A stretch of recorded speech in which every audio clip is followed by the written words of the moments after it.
ખ્યાતિ હોસ્પિટલ કાંડ મુદ્દે મોટો ખુલાસો થયો છે। સરકારી કંપનીઓ સાથે પણ કર્યા હતા કરાર। કંપનીઓના કર્મચારીઓના પણ કરી નાખ્યા ઓપરેશન। કુલ 114 કર્મચારીઓના ઓપરેશન કરાયા છે। કંપનીઓ સાથે એમઓયુ કરતા હતા ઓપરેશન।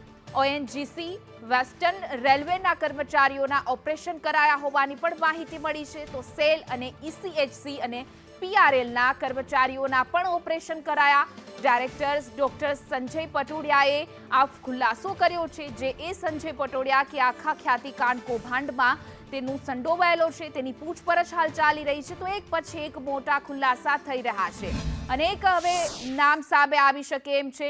ક્યાં કેવી રીતે કૌભાંડ આચરવામાં આવતું હતું તેને લઈને હવે ખુલાસા થઈ રહ્યા છે। જો કે આ ખ્યાતિકાંડનો મુખ્ય જે આરોપી છે કાર્તિક પટેલ, તે હજુ તો ફરાર છે, પરંતુ ખ્યાતિ મોતકાંડમાં એક પછી એક મોટા ખુલાસા થઈ રહ્યા છે। સંજય પટોડિયાની જે ધરપકડ કરવામાં આવી છે તેની હાલ પૂછપરછ ચાલી રહી છે, ત્યારે મોટા ખુલાસા થયા છે કે કોર્પોરેટ કંપનીઓના કર્મચારીઓના પણ ઓપરેશન કરાતા હતા। એનાથી પણ વિશેષ વાત એ છે કે સરકારી કર્મચારીઓના પણ ઓપરેશન કરવામાં આવતા હતા। કોર્પોરેટ કંપનીઓ સાથે એમઓયુ કરતા હતા ઓપરેશન। ગામડાના દર્દીઓની સાથે કંપનીઓના કર્મચારીઓ ઓપરેશન કરી નાખવામાં આવતા હતા। ઓએનજીસી વેસ્ટર્ન રેલવેના કર્મચારીઓના પણ ઓપરેશન કરાયા છે। તો સેલ સહિતના જે અનેક કંપનીઓના કર્મચારીઓ છે તેના ઓપરેશન કરી દેવામાં આવતા હતા। તો અહીંયા ક્યાંક ને ક્યાંક કંપનીઓ સાથે પણ ક્યાંક સાઠગાંઠ રાખીને પૈસા પડાવવાની જે કારસો આખો રચવામાં આવ્યો હતો, ખોટી રીતે